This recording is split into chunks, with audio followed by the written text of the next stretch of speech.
이제 네 번째 그 Q&A 내용 중에 네 번째 이제 내용인데 주로 수명 예측에 대한 문제를 조금 더 네 번째와 다음 이제 그 Q&A 내용이 수명 예측에 이제 집중되어 있는 질문들이 많고 그래서 너무 많기 때문에 두 개의 강의로 이제 정리를 했고요.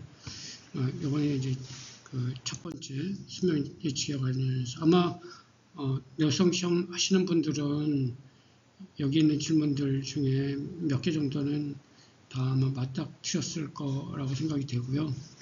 한번 간단히 살펴볼까요? 일반 내성 시험과 촉진 내성 시험 방법의 차이는 얼마나 있나? 이건 그분이 약간 뭔가 차고가 있는 것 같고 일반 내성 시험이라는 거는 이제 존재하지 않습니다. 다 촉진 내성 시험 방법이죠.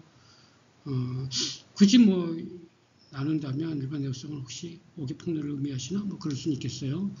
그 다음에 이제 기존의 촉진 내성 시험 방법과 가속 시험 방법이라는 게 촉진 내성 시험 방법에 뭘 의미하시는지 정확히 전달이 되지는 않지만 두 가지 중에 하나이겠죠.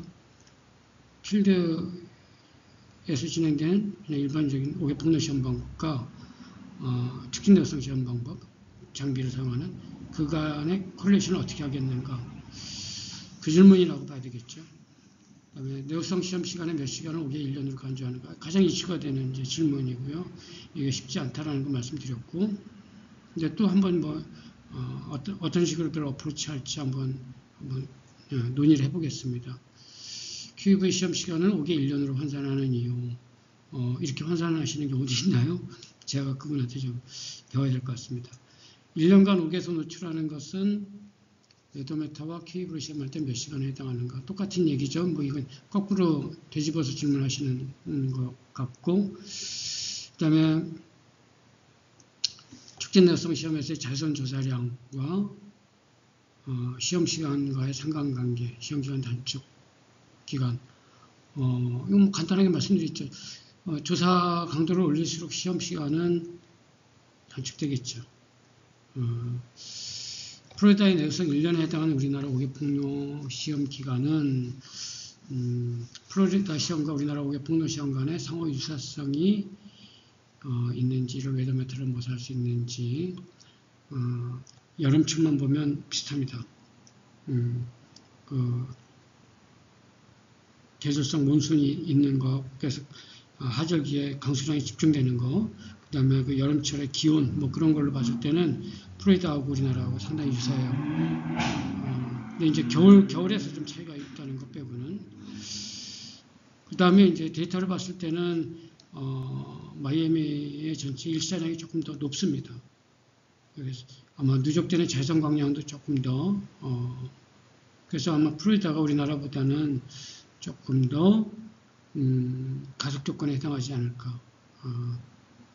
그렇지만 뭐 아주 뭐 큰 차이가 있지는 않을 것 같고요.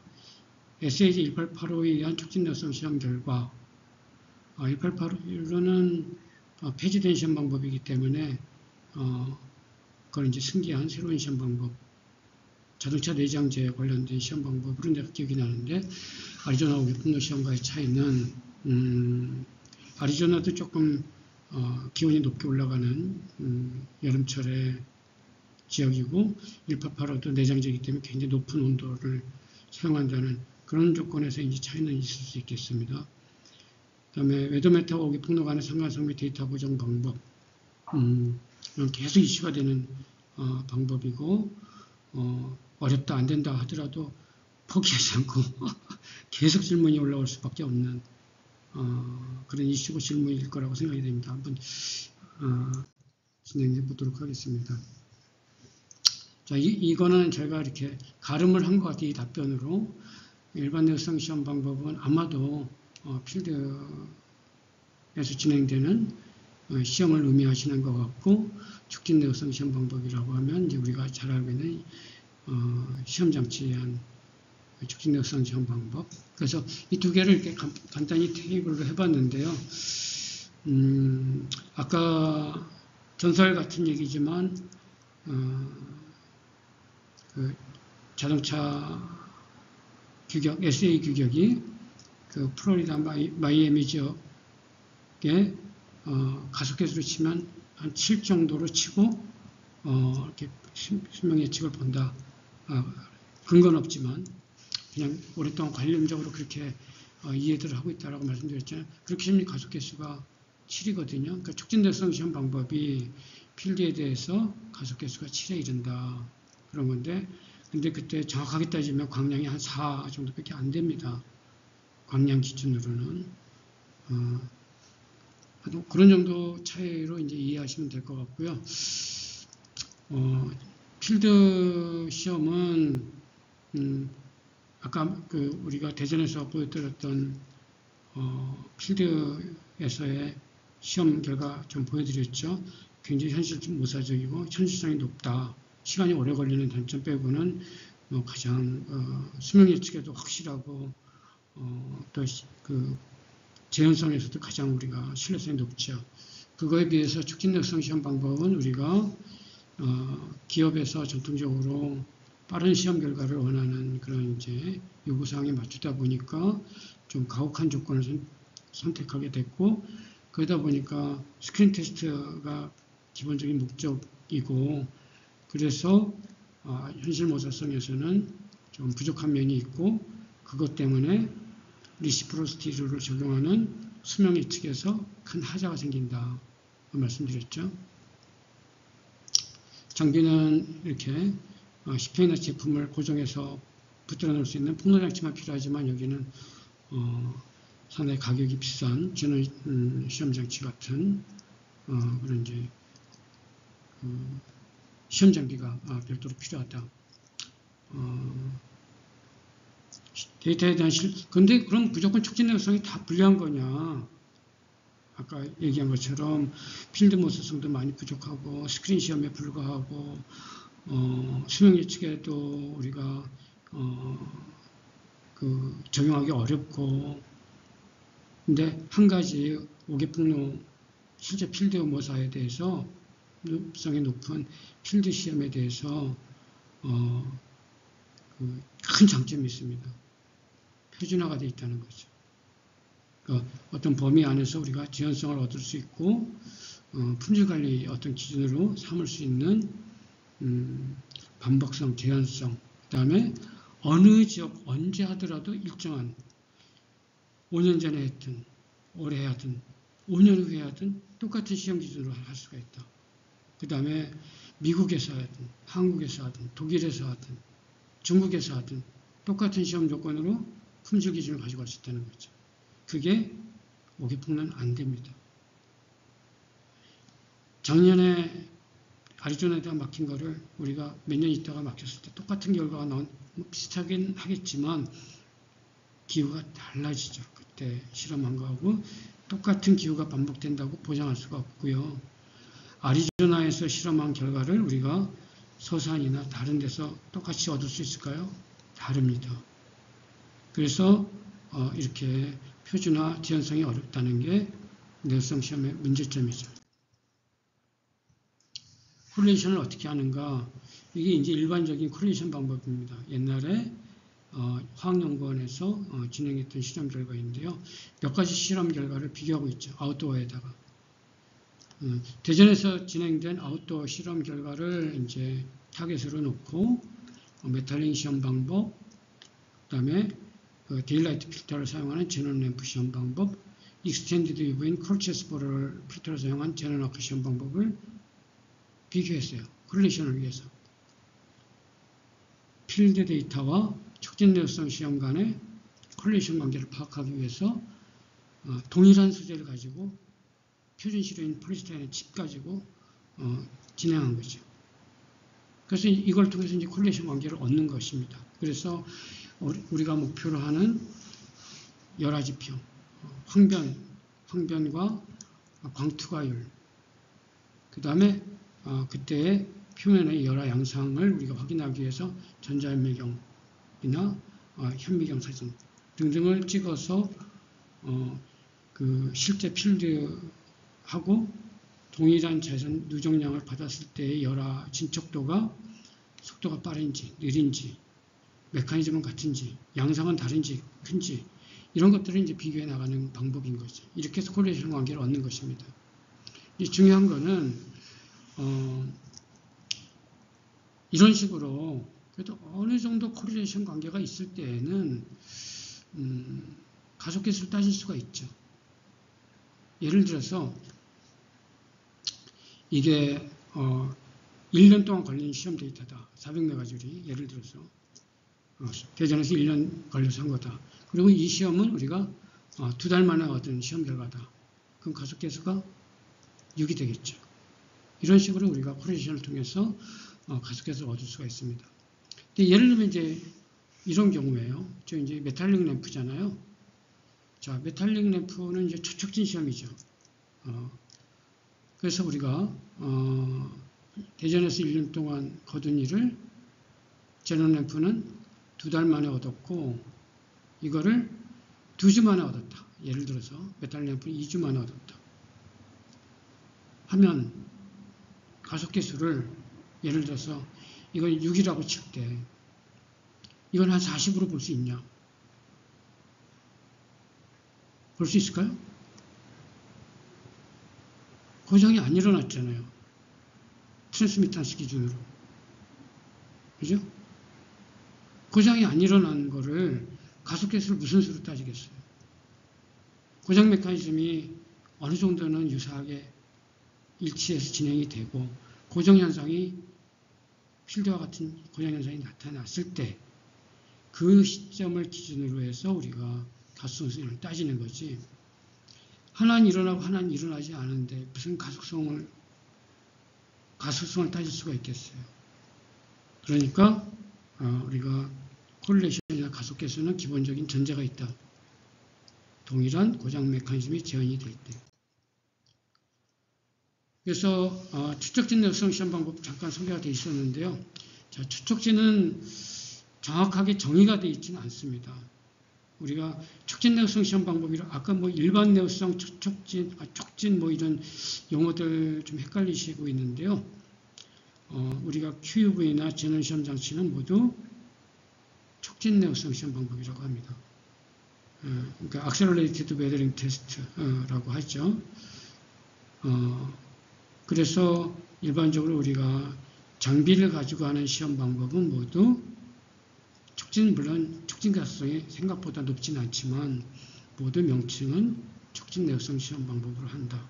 그러면 이제 하이 악셀레이션 또는 울트라 악셀레이션이라고 이제 표현이 되는 초촉진, 우리말로 하면 초촉진은 어디서부터가 초촉진이냐?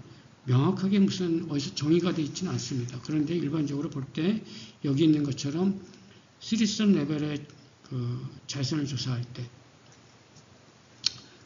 여기 이제 340나노메타 기준일 때 일반적으로 0.5W가 원선이고 제일 국제 표준에서 많이 좀 선호해서 쓰는 방법이잖아요. 그거보다 이제 한 3배 이상이 되는 2W 이상이 되는 시리선을 초과할 때 이제 우리가 일반적으로 초촉진이라고 한다. 그렇게 이해하시면 되겠습니다.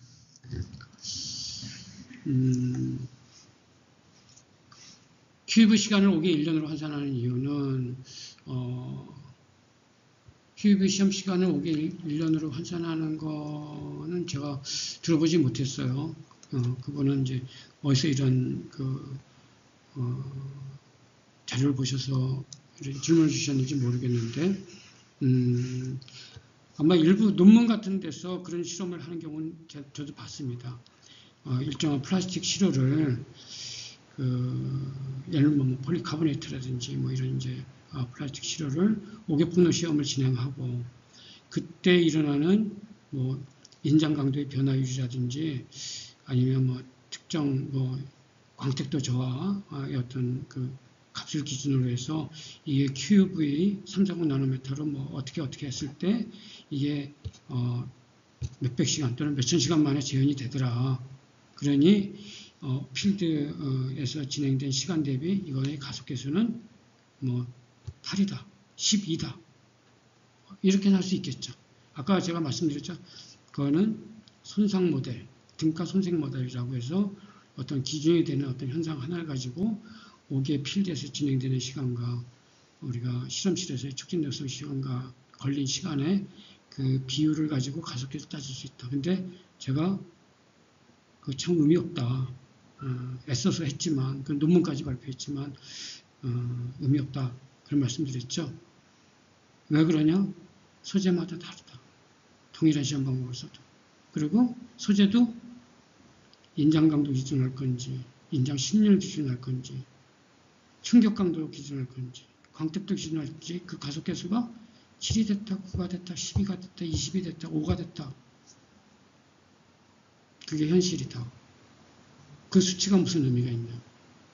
뭐가 진실이냐? 어느 가속계수가 진실이냐? 라는 거죠.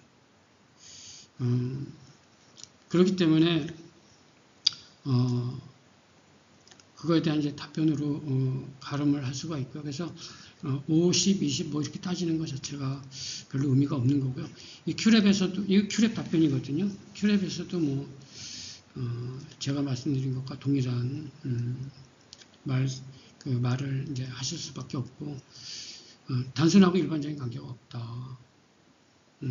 그런 거는 현실에서 있을 수 없는 마법의 숫자를 찾는 것과 마찬가지다. 그래서 5개 노출 상황의 가변성과 복잡성 여기서는 이제 이유를 워낙 그 필드 기후가 다양하고 변화가 무성하기 때문에 필드에 대한 거를 우리가 예측할 수 없다라는 건데요. 이거는 이제 이유 중에 하나고 소재마다 다 달라지는 게 또 더 중요한 어떻게 보면 특성이고 소재에서도 여러 지표마다 다 달라진다 말씀드렸죠. 그렇기 때문에 우리가 그 시험 방법에 있어서 더 의미 있는 시험 방법은 리시프로시티를 추구하는 시험 방법으로 가셔야 됩니다. 노하우적인 시험 방법, 매직 넘버를 찾는 그래서 내가 아리조나나 서산에서 내 시료를 가지고 뭘 했더니 인장 강도 가속계수가 7이고 충격 강도는 10이고 엄청난 노하우를 얻으신 것 같이 뭐 돈을 굉장히 많이 들이셨겠죠. 기간도 막 5개월보다 3년 이후에 뭐 프로젝트를 해가지고 내가 그 가속계수를 얻어놔서 내가 엄청난 노하우를 확보했어. 의미 없다. 의미 없다. 그런 거는 의미가 없고요. 시험 방법 자체가 현실모사적인 시험 방법으로 가셔서 어떤 소재를 하든 어떤 여러 지표를 하든 대략적으로 그 가속계수가 일정하게 나오는 시험 방법을 찾는 것이 훨씬 더 중요한 노하우고 실력이고 기술이고 미래의 기술이 될 거다 라고 이제 말씀드릴 수 있겠습니다. 역시 뭐 유사한 질문입니다. 거꾸로 뒤집어서 질문하셨어요. 큐브를 하면 5개 몇 년입니까가 이제 반대로 5개 1년에 해당하는 웨더매트나 큐브의 시험 기간은 얼마입니까? 뭐 아까 똑같은 얘기입니다. 워낙 다양한 경우의 수가 있기 때문에 이런 질문을 받으시면 저는 이제 웃으면서 그런 얘기 하시거든요. 아무렇게나 얘기하셔도 그 중에 정답은 하나 들어있습니다. 20으로 얘기하셔도 되고 5로 얘기하셔도 돼요. 그럼 5나 20에 해당하는 어떤 특별한 케이스는 항상 존재하거든요. 왜냐하면 5에서 100까지 범위 막 다양하게 있기 때문에 그 중에 어느 경우에서 하나는 꼭 존재하니까 그냥 생각나는 대로 얘기하셔도 일부의 진실은 그 안에 들어있습니다. 라고 할 정도로 이게 일정하게 대답하기 어렵다라는 거고요. 그것이 대부분의 규격 실험들은 이렇게 퀄리티 컨트롤을 하기 위한 품질 기준, 패스페이를 결정하기 위한 퀄리티 컨트롤이 목적이지 이게 아니라는 거죠. 서비스 라이프 에스티메이션을 하기 위한 그 해당하는 지역의 기후를 아까 대전 지역 말씀드렸죠. 계절 변화에 따라서 PPT가 어떻게 변화하고 일산행이 어떻게 변화하고 기온이 높아질 때 강수량이 집중되고 그럼 그걸 모셔야 될 거 아니에요. 그대로 진행되게 하려면 우리가 필드를 정확하게 수명을 예측하고 그거를 시뮬레이션하는 시험을 하고 싶으면 일단은 내가 타겟을 하는 지역의 기후를 정확하게 이해하고요. 그게 아리조나이든 마이애미든 그거를 실험실에서 내가 사용하는 제논 시험 장치 내가 볼 때 QUB는 그 불가능한 장치고요. 제논 시험 장치 가지고 걸 어떻게 설계해서 시뮬레이션 할 건가 하는 현실모사적인 시험 설계 조건을 만드신 다음에 그 다음에 그게 정말 현실모사적으로 나오는지를 실제 코릴레이션, 밸리데이션 실험을 하셔야죠. 그것도 본인 시료로. 그런 다음에 잘 그야말로 등가성인 리스프로시티 룰이 어느 정도 범위 안에서 나오는 고정 메커니즘도 잘 재현이 되고 그거의 광량 대비 재현도 잘 되는 리스프로시티 룰이 만족한 현실모사성을 내가 개발했어 하면 정말 박수 받을 일입니다. 그걸 가지고 하시면은 이제 수명 예측이 되고 이걸 하실 수가 있죠. 근데 패스페이션 방법 가지고 이걸 한다? 불가능하죠. 자, 리스프로시티 룰은 뭐냐? 리스프로시티 룰은 중요한 원칙이지만 사실은 조금 약간 허구적인 면도 있습니다. 그게 왜 그러냐면 지금부터 말씀드릴게요. 리스프로시티 룰이 만족하려면 여기 이제 프라운호퍼에서 이제 홈페이지에 게시된 이 자료를 보시면 쉽게 이해하실 수가 있습니다. 현재 국제표준들이 대부분 머물러 있는 시험 방법이 원선 시험 방법이거든요. ISO 489-2번 시험 방법.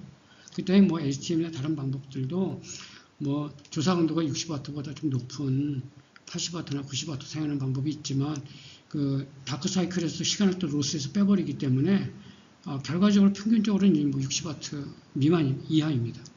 그러니까 대부분의 국제표준이 60W 원선 시험 방법을 사용하고 있다 해도 틀린 말이 아닌데 자, 시리썸만 돼도 굉장히 좋겠다라는 거죠. 3배를 시험 기간을 단축할 수 있죠. 3분의 1로 시험 시간을 줄일 수 있기 때문에 시리썸만 돼도 참 좋겠다. 그래서 현실적으로는 많은 내역성 시험을 하시는 분들의 목표가 지금 원선 시험 방법으로 예측할 수 있는 정도의 현실 예측성을 유지한 상태로 180W 3선으로 시험할 수 있는 방법이 없을까라고 하는 연구를 사실은 잠재적으로 진행하고 있어요. 이게 나오면 모든 회사의 산업기계나 국제표준들이 다 일로 바뀌어서 나가겠죠. 전환되겠죠. 마치 열차를 옛날 무궁화 타고 다니다가 이제 다 고속열차 타고 다니는 것처럼 이제 바뀌는 거죠. 시대가 바뀌는 겁니다. 이게 만약에 제너럴한 시험 방법으로 우리가 이제 확보할 수 있다면 그 굉장히 중요한 시험 방법이죠. 그런데 이제 한 가지 원칙이 뭐냐면 60W로 하나 180W로 하나 똑같은 시험 결과가 나와야 된다는 거죠. 그게 리시프로시티 룰입니다. 이해하셨죠? 그런데 이게 왜 약간 허구적인 거냐? 이게 만족이 되려면 고정 메커니즘이 100% 자외선에 의해서 좌우되는 시험 방법이래야 돼요. 아주 순수하게 자외선만 가지고 일어나는 실험이래야 됩니다. 그러니까 수분의 영향이라든지 여기 수분의 영향이 그 배려가 안 돼 있잖아요. 그 다음에 그 온도에 대한 영향도 배려가 안 돼 있고. 근데 혹시 이제 이런 착각을 하실 수 있어요. 그건 똑같이 넣으면 되는 거 아닌가요? 워터 스프레이 사이클 똑같이 넣고 온도 똑같이 넣고 조사 강도만 3배로 나서 리스프로시티를 만족하면 되는 거 아닙니까? 내구성을 꽤 많이 하시는 분도 이런 착각을 빠지는 경우가 있어요. 그 대표적인 사례가 일본에서 만든 180W 시험 방법이죠. 슈퍼제논이라고 하는 시험 장치, 라는 장치를 통해서 하는 180W 그 시험 조건으로 하는 시험 방법이 60W의 3배에 이르는 가속 효과를 동일한 고정현상과 메커니즘을 따라가면서 만들어낼 거야 라는 기대로 이제 한 건데 안 그렇게 되거든요. 검증했을 때 그게 달성이 안 됐어요. 논문으로 발표가 됐죠. 그러면은 근본적으로 리시프로시티 룰이라는 거는 달성이 안 되는 건가 보다 라고 포기할 수 있죠. 많은 분들이 아마 시도하다 포기하셨을 거예요. 제가 볼 때는. 근데 그분들이 간과하신 게 있습니다. 그게 뭐냐면은 그건 이론적으로만 존재하는 거예요. 100% 자외선에 의해서만 열화되는. 그러면 우리가 내구성 시험기에서 PPT 컨트롤이 필요가 없어요. 그죠? 왜 100% 자외선에 의해서만 열화가 좌우되는데 뭐 온도 컨트롤, 온도가 조금 달라지면 어떻습니까? 물을 분사하고 안 분사하고가 무슨 의미가 있겠어요? 안 그렇다는 거지. 자외선 열화가 메인 요소이긴 하지만 거기에 강력한 시너지 효과를 온도가 물 분사 효과가 준다. 그것도 소재에 따라서 많이 차차만별로 달라진다. 그런 거죠. 온도의 영향이 크게 나타나는 소재, 덜 나타나는 소재. 그 다음에 수분의 영향이 크게 나타나는 소재, 덜 나타나는 소재가 존재하기 때문에 상당히 많은 착각과 어떤 특정 시편 하나만 가지고 했을 때 얻은 결론이 소재를 바꿨을 때 다른 결과가 나올 가능성이 상당히 높은데 아주 국한된 소재만 가지고 실험한 사람분들은 그 결과만 가지고 전체 내용을 해석할 가능성이 있기 때문에 잘못하면 왜곡된 진실, 일부만의 진실을 가지고 시험 결론에 도달할 가능성이 상당히 높다는 거죠. 그래서 이 리시프로시티 룰은 현존하는 중요한 룰이긴 하지만 우리가 상당히 이제 그 섬세하게 따져야 되고요. 저는 이 룰로 앞으로 갈 거라고 봅니다. 그러니까 고속철도로 갈 거예요. 예. 그게 가능하겠냐? 뭐 옛날 분들은 그랬을지 몰라요. 고속철도라는 게 우리나라 같이 산악도 많고 막 이렇게 올라갔다 내려갔다 하는 넓은 의미로는 뭐 굴도 파야 되고 막 교량도 지나야 되고 막 그런데 고속철도가 가능하겠냐? 가능하잖아요. 그러니까 제가 볼 때 이거 가능할까? 저는 가능하다고 봅니다. 아직 근데 우리가 내구성 저를 포함해서 내구성 연구하시는 분들이 이거에 대한 통찰력이 좀 부족했고 이거에 대한 아직 완벽한 답과 그 답을 찾을 수 있는 어떤 밸리데이션 기간을 아직 거치지 못한 거고요. 저희 솔라트로는 이거에 대해서 상당히 어떤 큰 목표를 가지고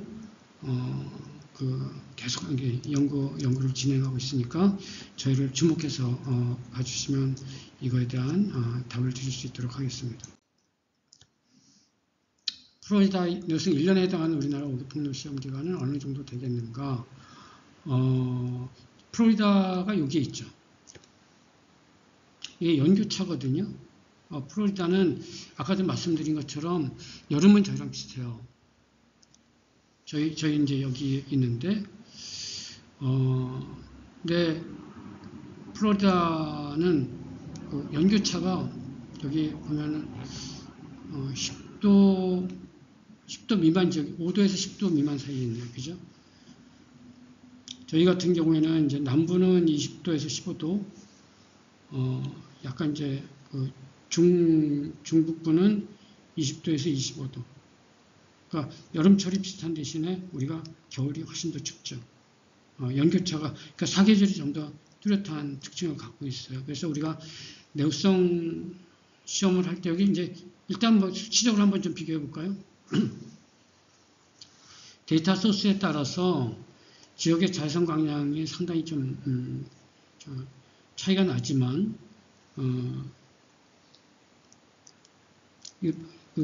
저희가 갖고 있는 데이터베이스는 이거거든요. 근데 미국 NREL, 미국의 이제 에너지 기술을 총괄하는 이제 그 연방정부 연구소죠. NREL. 태양전지 뭐 효율도 여기서 공인을 해주고 여기에서 이제 우리 같이 일사량에서 자외선을 추출하는 메소드를 뭐 간이적으로 발표한 적이 있어요. 에어매스 피팅 메소드라고 저희보다는 조금 더 이렇게 근거를 가지고 이제 피팅을 한 방식인데 그 다음에 이제 저희가 이제 화연에서 아까 보여드린 그 데이터입니다. 앞에 Q&A에서 보여드린 그걸로 했을 때 이를 비교해 드리는 거예요. 그래서 우리가 확보하고 있는 데이터로서는 429, 1년 자외선 강량 연평균, NREL 피팅으로 했을 때 422, 우리 화연이 개발한 좀 더 러프한 방법으로 했을 때 403, 이 정도 범주에 있고요. 피닉스가 조금 더 높죠, 마이애미보다. 자, 우리나라 대전을 이제 예시로 봤을 때는, 그 대전은 이제 NRE에서 에어매스 피팅 데이터가 없습니다. 대전을 관심 있는 지역이 아니기 때문에 NRE 입장에서는. 우리 화연 메소드는 328. 상당히 유사하죠. 데이터베이스로 얻은 데이터하고, 우리 피팅을 했을 때의 데이터하고, 뭐 그렇게 차이가 나지는 않습니다.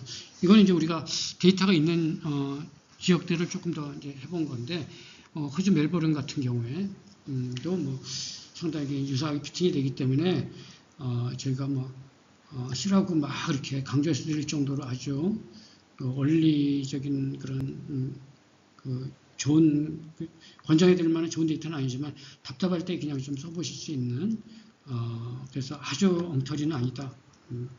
그런 말씀드리고요. 자, 이제 이런 방식으로 해서 우리가 1년 자외선 광량을 얻을 수 있죠. 그러면 우리가 이거에 대해서 일단 광량 대비 광량으로는 이제 말씀드린 플로리다 내구성 1년에 해당하는 거는 마이애미 지역이 429니까 대전에 336이고, 그래서 한 4대3 정도로 마이애미가 우리나라보다 자외선 강량이 더 높다. 그러니까 우리는 플로리다 1년에 해당하려면 우리는 이거에 한 4분의 3 정도를 로 기간을 잡으면 된다. 자, 근데 이거는 자외선 기준이죠. 아까 광열수 기준이 있다고 말씀드렸죠. 광열수. 그래서 몬순 지역에서 비가 집중되는 건 똑같기 때문에 그건 이제 똑같다 치고, 다행히 플로리다하고 우리나라가. 자, 기온 문제는 어떻게 될까요? 기온 문제는, 자, 그 온도가 가속 효과가 있거든요. 시너지 효과를 줍니다. 같은 PPT 축전 내구성 시험 장치에서 PPT 온도를 바꿔보세요. 시험 결과가 다르게 나와요. PPT 온도를 올려줄수록 뭔가 여러 가지 촉진되는 현상이 뚜렷하게 나타날 겁니다. 자, 그러면 플로리다하고 우리하고 같다고 볼 수 있는가라는 문제죠. 그런 건 이제 섬세하게 따지지만 이거에 대한 이제 답을 좀 얻을 수 있는 건데, 여름은 비슷하다고 보는데 겨울이 훨씬 춥죠. 저희는 그래서 겨울철에 자외선은 조금 가속 효과가 현저하게 낮아진다. 자외선 광량도 낮지만 온도까지 더 훨씬 더 낮아지기 때문에 우리가 겨울철 그 동절기 때의 자외선 광량은 플로리다만 훨씬 못하다. 이런 것들을 같이 컨비네이션해서 보셔야 될 것 같아요. 그럼 대략적인 이제 느낌은 오시죠? SAG 1885의 촉진 내구성 시험 결과와 아리조나 어깨폭로 시험 결과의 차이는, 이분은 이거에 해당하는 무슨 사연이 있으셨던 것 같아요. 실제로 회사 업무상에서. 자, 1885는 폐지된 시험 방법인데 2412로 이제 대처됐다고 하는데, 시험 방법에서는 큰 차이는 없는 걸로 알고 있습니다. 하여튼 기준은 이제 바뀌어 있는데, SJ 2412가 1885를 의미하는 시험 방법이다, 그렇게 보시면 되고요. 이 시험 방법은 굉장히 가혹한 시험 방법입니다. 자동차 내장재를 위한 시험 방법이라고 이제 보이는데, 그 이유는 뭐냐면 온도가 PPT 온도가 엄청나게 높잖아요. 이건 현실에서 있을 수 없는 오개 조건이라면, 이제 자동차 한여름에 우리가 정말 들어가기도 싫을 정도로 대표진 자동차 실내를 생각하면 이해가 되는 온도죠. 그때의 검정색의 인스트루먼트 판넬이라면 온도가 엄청 올라갈 수 있겠다. 그걸 염두에 둔 실험인가 보다라고 이제 우리가 짐작할 수 있고요. 이건 자동차 내장재를 위한 실험이구나. 그런데 좀 의아한 것이 익스텐디드 UV입니다. 자동차 내부는 유리창을 통과해서 단파장 자외선이 걸어질 텐데 왜 익스텐디드 UV였을까? 이거는 그러니까는 현실모사적인 시험 방법이라기보다는 아주 가혹하게 했을 때 견디는지 안 견디는지 한번 보자. 온도도 높게 하고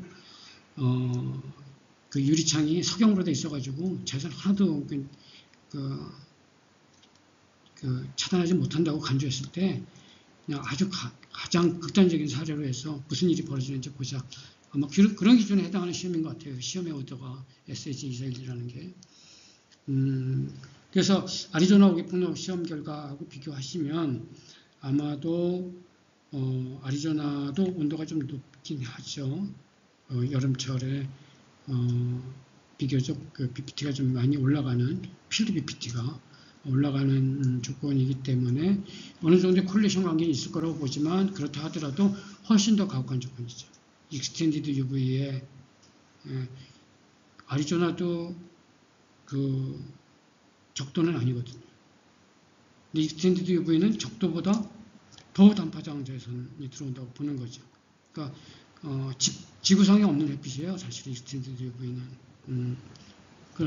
그렇기 때문에 훨씬 아리조나 어계폭로보다 가혹한 조건의 시험 결과다. 그렇게 보시면 될 것 같습니다. 웨더메타 어계폭로 간의 상관성 및 데이터 보정 방법은 뭐 계속 이제 이번 강의에서 주제가 되고 있는 얘기인데, 자, 웨더메타에서 일반적인 거는 퀄리티 컨트롤 시험이기 때문에 현실모사성을 염두에 두고 만들어진 시험 방법은 그렇다고 뭐 완전 동떨어진 시험 방법이라는 말씀은 아니지만 현실을 염두에 두고 설계했겠죠. 그렇지만 그것보다는 그러니까 예를 들어서 아주 현실모사적이면 이래야 되거든요. 원선 시험 방법이면 가속횟수가 6 이하란 말이에요. 1년 필드 1년을 모사하는데 6 이하니까 2달 시험하셔야 된단 말이에요. 1년 모사하는데 2달 시험에서 필드 1년밖에 모사가 안 돼요. 그러니까 건축물이나 자동차 같이 뭐 5년, 10년, 20년 예측해야 되는 거면 가속횟수 6이면 너무 답답하죠.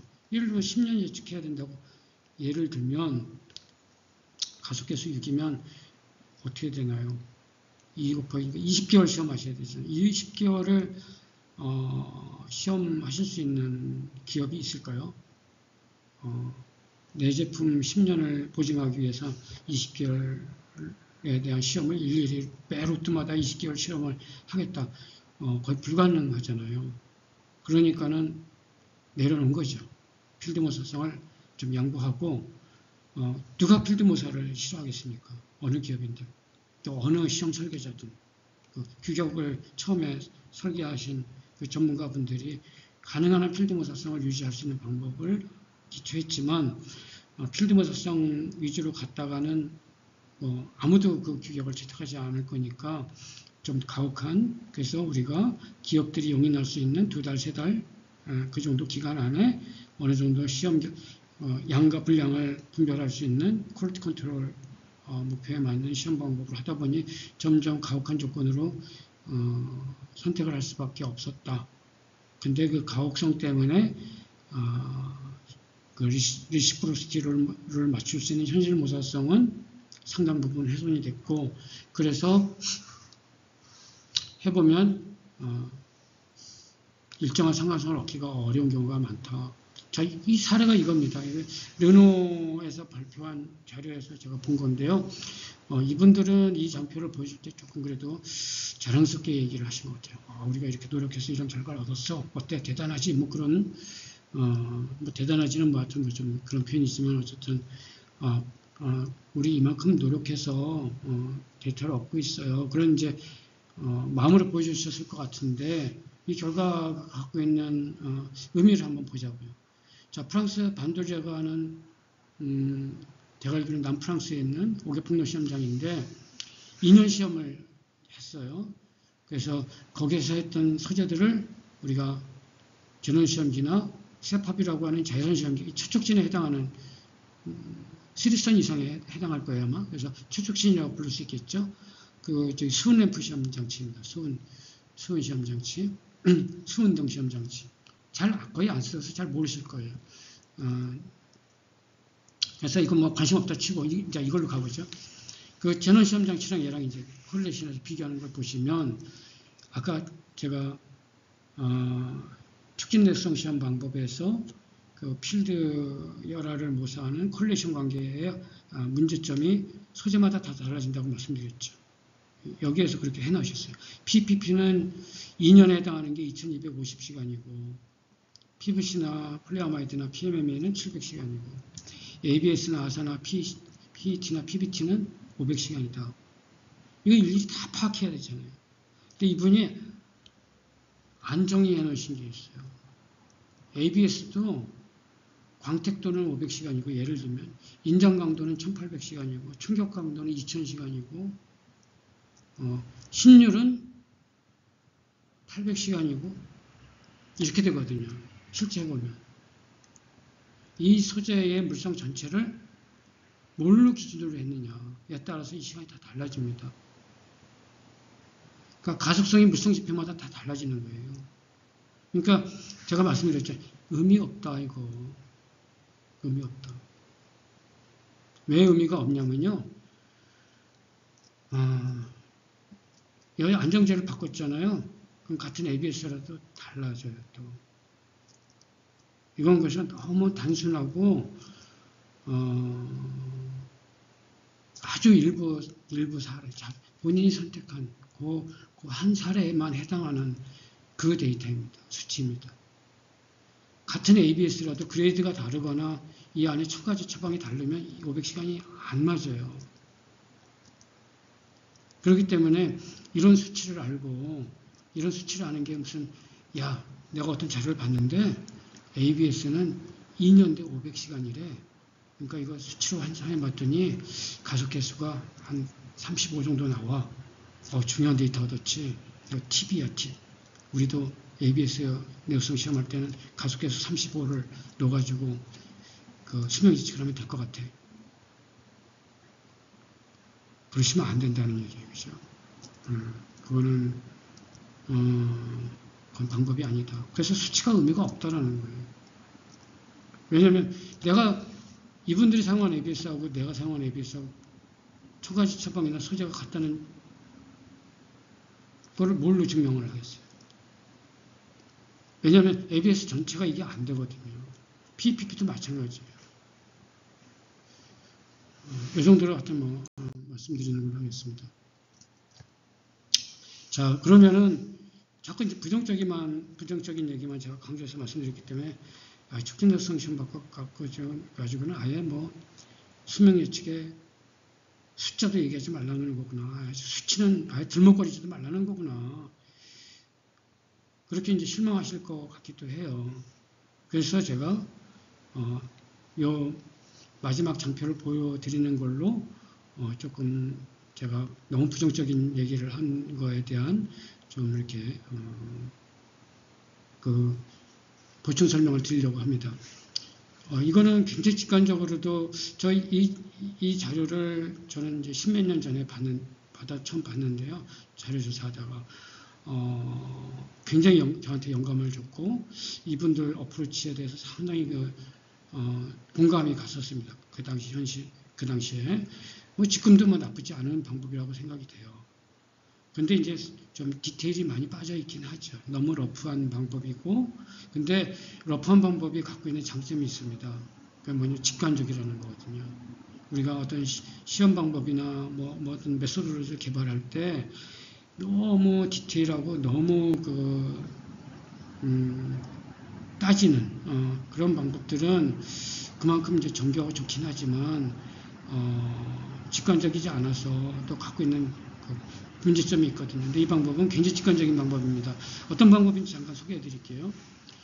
유럽 시험협회 EOTA라고 하는 이제 단체에서 제안한 방법인데 이분들이 이 방법을 제안한 이유가 많은 분들이 질문하신 그 이유 때문에 그렇습니다. 뭐냐면 촉진내구성 시험, 제논 촉진내구성 시험 방법을 했을 때 그게 지역의 필드 몇 년에 해당하는 거야? 계속 반복되는 질문이었잖아요. 자, 이 질문에 대해서 어떻게 할 것인가 하는 가이드를 준 거예요. 이 EOTA에서. 어떻게 하냐면,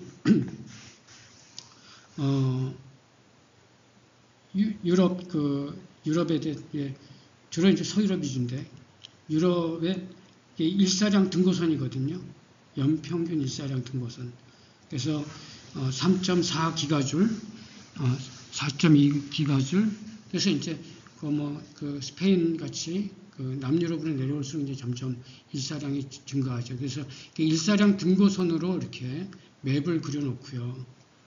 그 다음에 이제 관심 있는 중요한 아마 대도시일 것 같아요. 이게 중요한 이제 아마도 이제 여기 프랑스하고 독일 분들이 메인으로 여기 역할을 하신 게 아닌가 싶어요. 타겟되어 있는 점들을 보면 프랑스하고 독일, 여기 이제 북부 이탈리아가 포함되어 있긴 한데 이렇게 관심 있는 지역에 대해서는 아주 수치로 딱 일사량 정보를 줬고요.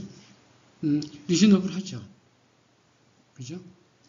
아까 우리가 어프로치 했던 거하고 비슷합니다. 일사량에다가 곱하기 얼마 마이너스 얼마에서 자선 강량 얻으세요.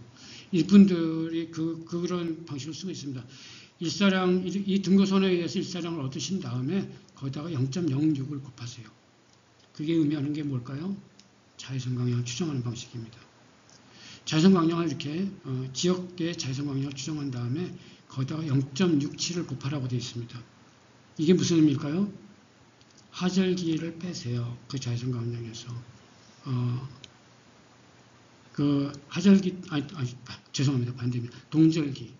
추울 때의 자외선 강량을 전체 강량의 한 3분의 1로 잡은 겁니다. 그래서 그때 온도가 굉장히 낮아지는 때에 기간에 받은 햇빛은 제품 열화에 크게 영향을 주지 않으니 그 기간에 해당하는 자외선 강량은 빼세요.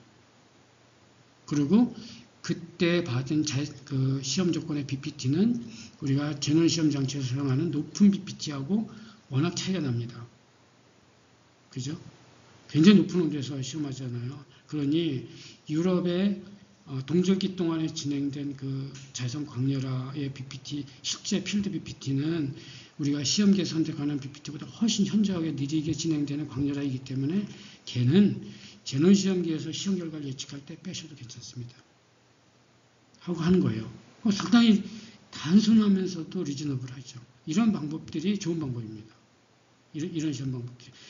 너무 디테일하고 너무 계산 관계가 복잡해도 안 돼요. 무슨 뭐 컴퓨터로 놔둘, 우리는 이제 일부, 저희는 이제 솔라트로이나 옛날 환경연구원에서 할 때는 이제 사람으로는 계산할 수 없고 컴퓨터나 계산할 수 있는 복잡한 계산식도 만들어서 하고 했는데 조금 더 좋은 방법, 조금 더 정교하게 계산할 수 있죠.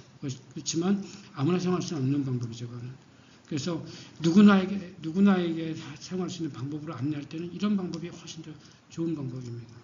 그래서 이런 관점으로 그 어프로치를 하시면 그나마 조금 더 우리가 실험실에서 얻은 데이터를 그 필드 지역에서 열화를 예측할 때 가져갈 수 있는 기본적인 가이드 개념이다. 이렇게 이해하시면 되겠습니다. 이 정도를 줄이도록 하겠습니다.